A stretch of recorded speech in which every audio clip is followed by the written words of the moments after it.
All right, we've been talking quite a bit about railroads. We've talked about some of the romanticism of the railroads. We've talked about the reality. We've talked about opportunities. We've talked about opportunists, all these different things. So now we're going to talk about something called the Grange. Okay? Now, the Grange and the railroads, this is going to be groups that don't really get along well with each other, and we'll explain why here momentarily. So we're going to talk first and foremost about railroad abuses, things that the railroads were doing that were, at the very least, not polite. Now, farmers, especially out on the Great Plains, were quite angry with the railroads, okay? Now, you have to think about this from several different angles. They're upset with the railroads because, one, they're the only game in town. They're the ones who get to control everything. Two, they're the ones who make all the prices and basically make the decisions almost whether or not the farmers will be in business next year. Three, I mean, there's a whole list of things. We're going to talk a little bit about them, but not all the various aspects. First off, one of the big things that the farmers were angry about was the misuse of land grants. Now, you could make the argument that being angry over the misuse of land grants really would mean that they should be upset with the government itself, but in all honesty, the railroads were more of a target of opportunity in these cases. Remember, the Transcontinental Railroad was expensive. The government didn't really have the money to pay for the railroad to be built just in one fell swoop, so they were paying for it with land. And the more curves that a train had, or a railroad had, the more land that company was granted. And so the farmers were upset, thinking that this land shouldn't be given just to the railroads to hold for whatever purpose, but instead should go toward farmers who could actually work the land, till the soil, and make something of it. Second thing, railroads were the ones that fixed the prices that kept farmers in debt. Okay, now it was the railroads that decided how much they were going to charge to move whatever the crop was from one spot to market. And literally, they could decide whether or not that price would result in the farmers making a profit or not. I mean, you think about it. You might be a farmer, you worked the entire season, you did the harvest, everything, and the grand total of all you were able to get equaled how much you spent. So you ended up with zero. You earned nothing. Or you earned even less. You went into debt for the next season trying to buy the seed necessary. So they were upset with the railroads for that as well. They were upset that the railroads were the ones that chose the prices that the railroads charged. Plus, they were also upset with the fact that the railroads would charge different rates. All right, the shorter the distance, the greater the cost. The argument by the railroads was that, well, the longer the distance, the more cost-effective it was to keep the train rolling, therefore they could charge less, whereas if it was only going a short distance, like say 100 miles or whatnot, then they could charge a whole lot more. Now, bear in mind, this is a point in time where quite literally you had, a lot of these farmers didn't really need to go necessarily a huge distance, but it was further than they could go on their own. I mean, yes, they could harvest and get their crop to market, but if it was 100 miles away, they might not get there in time for the produce to still be good. It just all depended on what they were growing. So they were upset over the land grants, over the prices, and over the different rates that the railroads would charge the farmers. And so into all this mixture of upsetness and charging and things like that, grouping. Okay, you're going to get something referred to as, well, they're going to pass what are called Granger laws, and it's because of an organization known as the Grange. Okay, now if you were a member of the Grange, you were considered a Granger. Grangers were organized farmers. Now keep in mind, with organization, there comes power, because you could get, one farmer might be upset, and there's not really going to be a whole lot that can happen. But you get dozens of farmers all working collectively, working toward the same political candidate, for example. You're going to have a lot more say-so in what's happening in the world around you. So the Grangers were organized farmers. And they weren't going to be like a political party like the Republicans or the Democrats, but they were going to sponsor candidates for office. Okay, they would go through, and if you were running for office, you tried to get the Grangers' support. Now, If you managed to get that support, especially in a farm area, it almost guaranteed that you were going to win the election. If, on the other hand, you could not secure the Granger support, it almost guaranteed you were not going to win an election. Now, they were not a political party, but they did get candidates into office who would then be able to go through and pass laws to protect them. Okay? So the Grangers got these people elected to office. They would then go through and pass various laws which would help to protect the Grangers from what was going on around them. They would try to work with them against what they saw as the evil aspects of the railroads, for example. Now, these newly elected office holders, they would go through and they passed laws, for example, to establish a maximum freight and passenger rate and to prohibit discrimination. In other words, there would be a maximum set amount for what could be charged in regards to hauling freight or people. The idea here was that if the farmers knew what the absolute maximum could be, then they would not be surprised by it. They wouldn't have to worry about what the maximum was going to be each year. And so this way there would be a maximum amount that could be charged. Plus, it prohibited discrimination. Now, railroads, like I said, these were the only game in town. If the farmers wanted to get their produce to market, they oftentimes had to go with whatever the railroad said. And if the railroad chose to discriminate against a particular, farmer or a particular crop or something like that, there was really nowhere else to turn. So the idea was that these laws would help ensure the costs of moving things and people, plus it would try to prohibit discrimination within the railroads. Now the thing is, you think about it, these are laws that are going up against the railroads, who are in business, after all, we've said this before, to make money. And the idea that they're just going to sit back and not do anything, well, that's not really realistic. In fact, the railroads fought back. They sued over these laws. They argued, or they questioned the constitutionality. They fought back, and they took it all the way to the Supreme Court. One of the cases in question about this was one called Munn versus Illinois. And in Munn v. Illinois, the court actually sided with the Grangers. Sometimes going to court is the best idea and works out well for you. Other times, not so much. In this case, this was a big win for the Grangers. What it said was that the states could now regulate the railroads. Now, this is significant when you think about it, because a railroad is a private enterprise organization. They're a business.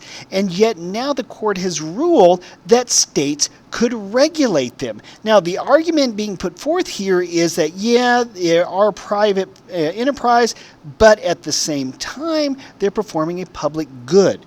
As such, the argument was the state had the right to put some regulations in place. Now, this kind of goes against one of the powers of Congress. And Congress was not going to just idly sit by and let any of their powers essentially be taken away. So while Munn versus Illinois was a case that did have a great outcome for the Grangers, things were about to change a little bit more.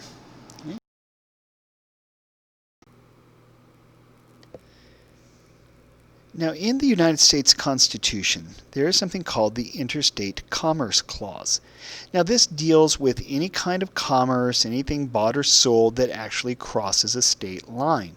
Now, if you're going to build something in California only, and you're going to sell it in California only, then that would be referred to as intra-state commerce. It's within the state. But if you're going to build something in California and then sell it in Nevada, as soon as it crosses a state line, that's referred to as interstate commerce. And interstate commerce is the sole responsibility of the U.S. Congress. It is not the responsibility of individual states. And so, with all the things going on between the Grangers and the railroads and what have you, we get something called the Interstate Commerce Act. Now, this is an act by Congress that is essentially going through and trying to make sure everybody understands that interstate commerce is the exclusive domain of the U.S. Congress. It is not up to the states. They're trying to make sure everybody remembers this. Okay, now the Interstate Commerce Act, basically what they're saying is that states could not set rates on interstate commerce. That is not their responsibility. It's the responsibility of the Congress.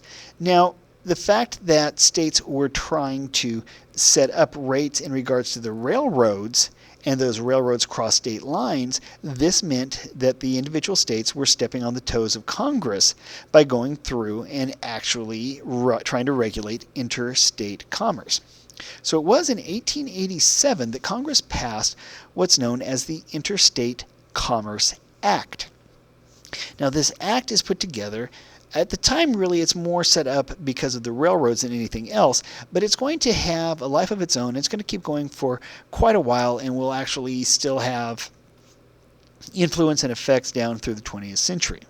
Now, what the Interstate Commerce Act did was, first and foremost, it said that the federal government would be the ones to supervise railroad activities. It was not the responsibility of the states to regulate and to supervise the railroads. The railroads crossed state lines, and therefore it was Congress's responsibility and right to do so under the Interstate Commerce Clause. So the federal government now is going to be the ones essentially in charge of railroad activities. And in order to do this, the Interstate Commerce Act actually set up something called the Interstate Commerce Commission, or the ICC. Now, like I said, the Interstate Commerce Commission was originally created just to deal with railroad issues because, in all honesty, that was the only major interstate commerce going on at the time. Now, you would have a lot of interstate commerce going on between towns that were fairly close to state lines and what have you, but this was the big game in town. Now, the Supreme Court decided to weigh in that basically it said that the Congress and the Interstate Commerce Commission did not have the right to set railroad rates. It was not the responsibility of the federal government to decide how much or exactly what a railroad should charge for either freight or passengers. Okay, while the federal government had decided that they were going to be keeping their eye on railroad activities, shall we say, Supreme Court ruled they didn't have the right to set the rates. So yes, they could watch these businesses, try to make sure that everything was on the up and up, that there were no nefarious shenanigans or anything going on. But at the same time, they were told that they could not actually set the railroad rates. They could keep an eye on these companies, but they were not in the business of actually running them. Now, there's an old saying that says, all good things must come to an end. And so the heyday of the railroads did eventually come to a point where they were actually going to start to go downhill. I mean, nothing good lasts forever. And so we're going to talk about two things, panic and consolidation. Now, panic doesn't necessarily mean just the concept of, panic like you would think from the dictionary, like being afraid. There is an aspect to that. But panic in this case is going to be more of an economic term you guys are going to learn a little bit more about. Consolidation is the various railroad companies coming together. So you got to understand, corporate abuses, mismanagement, overbuilding. You got to understand the railroads kept building more and more, and eventually they got to the point that they literally had too many rail lines. They had too much area without a sufficient amount of cargo or passengers. As a result, those lines started losing money. Plus competition. Each railroad company, remember, was in business to make money. They wanted to make a buck. And as such, they were willing to undercut their competitors or come up with something better to try and lure their passengers away. So now with all of that happening, this pushed a number of the railroads at the time, which had once seemed like these enormous behemoths that nothing could possibly happen, right to the very brink of bankruptcy. Then in 1893, we had an economic panic. Now, a panic you can think of in terms of a depression or a severe recession. Okay, they used to refer to them as panics. Now, the American economy is cyclical. It does go into downturns every 20, 30 years. This was one of the bad ones. In fact, in 1893, when this panic actually hit, you're talking about 600 banks ceased to operate, 15,000 businesses failed, and 4 million people lost their jobs. As a result, there was economic turmoil throughout the nation. You think about it, you trust your bank to just be there. You trust your bank to not be a problem, not be an issue, that all should go well. Your business, you don't go to work one day expecting to find the doors locked. If you have a job today, unless you know something that's coming down the road, you expect to have that job tomorrow. Well, now you have millions unemployed, businesses failed, banks no longer existing, and this is going to hurt every aspect of the economy. And so the railroads were reorganized. Okay, you had all these different railroads in competition with one another are now going to have to figure out what they need to do in order to survive. What can they do to actually, come back from, yank victory from the jaws of defeat? And so they start to reorganize. They start to merge. Railroads are buying one another. They're merging together. They're creating new businesses that way. And it's because of all that by the 20th century, 7 railroad companies control 2/3 of the nation's railroad tracks.